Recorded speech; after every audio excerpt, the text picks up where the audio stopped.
হারিয়ে যাওয়া আইনের শাসন, স্বাধীন বিচার বিভাগ, বহুমত ও পথের রাজনৈতিক ব্যবস্থা গড়ে তুলতে হবে বলে মন্তব্য করেছেন বিএনপির ভারপ্রাপ্ত চেয়ারম্যান তারেক রহমান।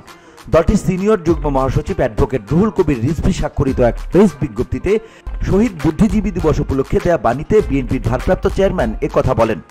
বাণীতে তারেক রহমান বলেছেন, শহীদ বুদ্ধিজীবী দিবস উপলক্ষে 1971 সালে মুক্তিযুদ্ধ চলাকালে হানাদার বাহিনী ও তাদের দোসরদের হাতে শাহাদাত বরণকারী দেশের প্রথম শ্রেণীর শহীদ বুদ্ধিজীবীদের অম্লান স্মৃতির প্রতি আমি বিনম্র শ্রদ্ধা জানাই। তাদের রুহের মাগফিরাত কামনা করি। শহীদ বুদ্ধিজীবী দিবস জাতির ইতিহাসে এক মর্মস্পর্শী ও শোকাবহ দিন। অমর বুদ্ধিজীবীরা দেশের ক্ষণজন্মা শ্রেষ্ঠ সন্তান, যারা একটি সমৃদ্ধ এবং মাথা উঁচু করা জাতি দেখতে চেয়েছিলেন। তারা ন্যায় বিচার ভিত্তিক শোষণমুক্ত একটি গণতান্ত্রিক রাষ্ট্রের প্রত্যাশা করেছিলেন। কিন্তু হানাদার বাহিনীর দোসররা চূড়ান্ত বিজয়ের প্রাক্কালে স্বাধীন বাংলাদেশকে মেধাশূন্য করতে পরিকল্পিত এই হত্যাযজ্ঞ সংঘটিত করে।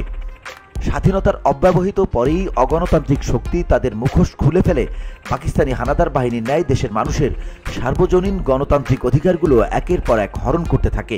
এক নদী রক্ত আর ত্যাগের বিনিময়ে পাওয়া আমাদের রাষ্ট্রের স্বাধীনতা ও সার্বভৌমত্ব দিনে দিনে দুর্বল করে এবং গণতান্ত্রিক রাষ্ট্র ও সমাজ নির্মাণে শহীদ বুদ্ধিজীবীদের প্রত্যাশা ধূলিসাৎ করে। সেই দুঃশাসনের ঐতিহ্য ধারণ করে তাদের উত্তরসূরি আওয়ামী ফ্যাসিস্টরা বিভেদ, অনৈক্য এবং সংকীর্ণতা, গুম, খুন ও ক্রসফায়ারের দ্বারা ঐক্যবদ্ধ জাতি গড়া ও জাতীয় অগ্রগতির পথে প্রতিবন্ধকতা সৃষ্টি করেছিল এবং গণতন্ত্রকে নির্বাসনে পাঠিয়েছিল। সুতরাং আজ পরিবর্তিত রাজনৈতিক পরিস্থিতিতে আমাদের পুনরায় ঐক্যবদ্ধ হয়ে প্রকৃত গণতন্ত্রের চর্চা করতে হবে। হারিয়ে যাওয়া আইনের শাসন, স্বাধীন বিচার বিভাগ এবং বহুমত ও পথের রাজনৈতিক ব্যবস্থা গড়ে তুলতে হবে বলেও প্রত্যাশা জানান তারেক রহমান। এক্ষেত্রে শহীদ বুদ্ধিজীবীরা আমাদের প্রেরণার উৎস হিসেবে কাজ করে যাবেন।